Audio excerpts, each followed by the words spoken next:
بسم اللہ الرحمن الرحیم۔ شروع کرتا ہوں اللہ کے پاک نام سے جو بہت بڑا مہربان نہایت رحم والا ہے۔ دوستو، بہنوں، بھائیوں، بزرگوں، السلام علیکم۔ تاریخ اسلام کی 135ویں قسط آپ کے سامنے حاضر ہے، اور اس میں ہم خلافت ابن زبیر کو بیان کریں گے۔ خلافت ابن زبیر کو ہم نے 2 حصوں میں تقسیم کیا، آج اس کا پہلا حصہ ہے۔ تو دوستو، بہنوں، بھائیوں، حضرت عبداللہ بن زبیر رضی اللہ تعالیٰ کی حکومت مکہ مکرمہ میں امیر معاویہ کی وفات کے بعد ہی سے قائم تھی، اور انہوں نے یزید کے عہد حکومت میں مکہ پر کبھی یزید کی حکومت قائم نہیں ہونے دی تھی۔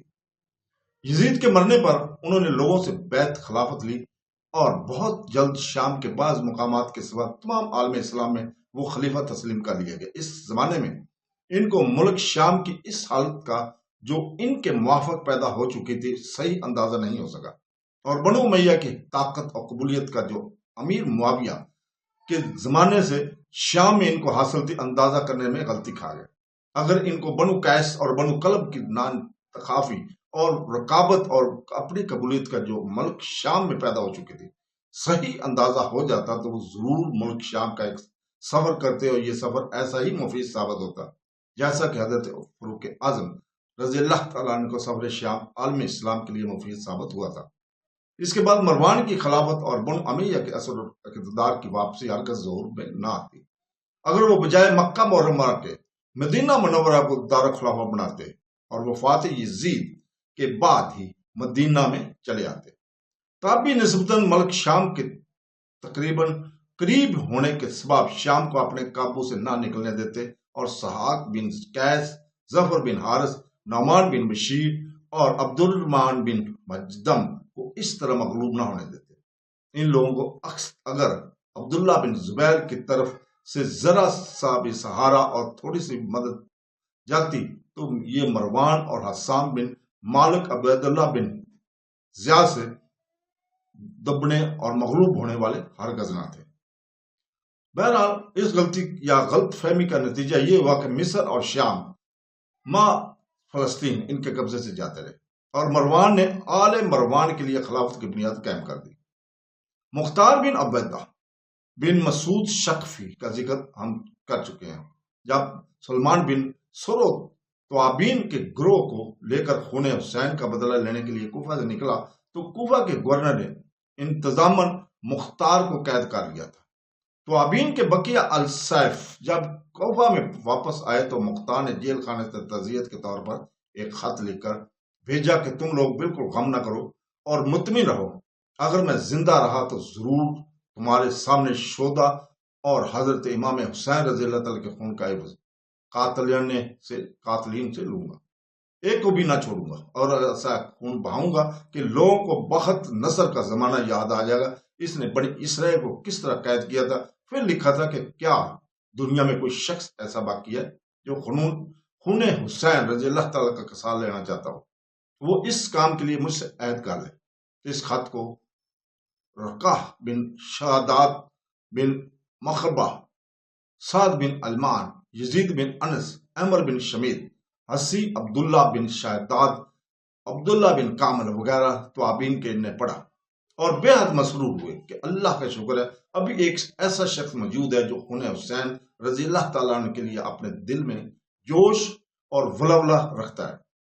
چنانچہ رفاع بن شاداد 4-5 آدمیوں کو لے کر جیل خانہ میں گیا، اور اجازت حاصل کرنے کے بعد مختار سے ملا اور کہا کہ ہم آپ کو جیل خانہ توڑ کر نکال لے جائیں گے اور قید سے آزاد کر دیں گے۔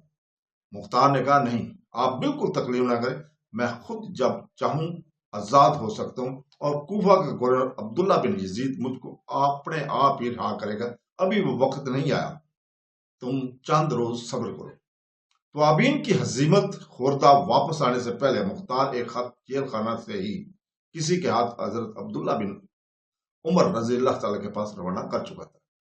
اس میں لکھا تھا کہ مجھ کو عبداللہ بن یزید حاکم کوفہ نے قید کر رکھا ہے، آپ عبداللہ بن یزید کو میری سفارش کا خط لکھیں، میں مظلوم ہوں، آپ کو اللہ تعالیٰ سفارش کا ثواب عطا کرے گا۔ مختار کو یقین تھا کہ عبداللہ بن عمر ضرور سفارش فرما دیں گے اور میں قید سے آزاد ہو جاؤں گا۔ اس حقیقت کو چھپا کر رفاع سے اس نے اس انداز میں اپنی رہائی کی نسبت باتیں کی جس سے اس کی کرامت کا سکہ بیٹھے۔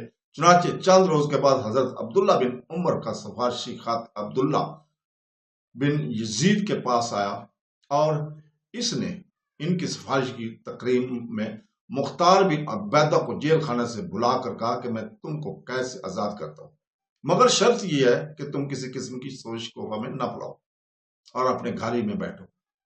مختار نے اقرار کر لیا، قید سے آزاد ہو کر اپنے گھر آ بیٹھا۔ شیعان حسین نے اس کی اچانک آزادی کو اس کی کرامت پر محمول کیا اور اس کے پاس عقیدت و دنیا نیاز مندی کے ساتھ آنے جانے لگے۔ عقیدت مندوں کی یہ آمد و رفت پوشیدہ طور پر ہوتی تھی۔ کچھ دیر اس حالت میں گزرے کہ اتنے میں امیر المومنین حضرت عبداللہ بن زبیر نے عبداللہ بن یزید کو معزول کر کے عبداللہ بن متی کو کوفہ کی حکومت پر بھیج دیا۔ عبداللہ بن متی 25 رمضان المبارک 66 ہجری کو کوفہ پہنچا۔ اس ازل و نصف کو بھی مختار نے اپنی حکومت پر معمول کیا اور پرانے حاکم کے کوفہ چلے جانے کے بعد اپنی پابندی کو توڑ کر بھی آزادی برتنی شروع کی۔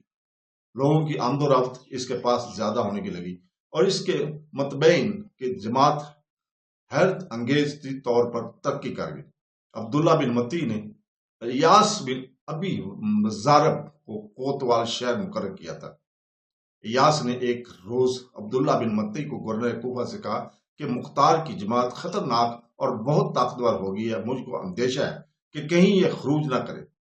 مناسب یہ معلوم ہوتا ہے کہ مختار کو بلا کر قید کر دیا جائے جیسا کہ وہ پہلے بھی قید میں تھا۔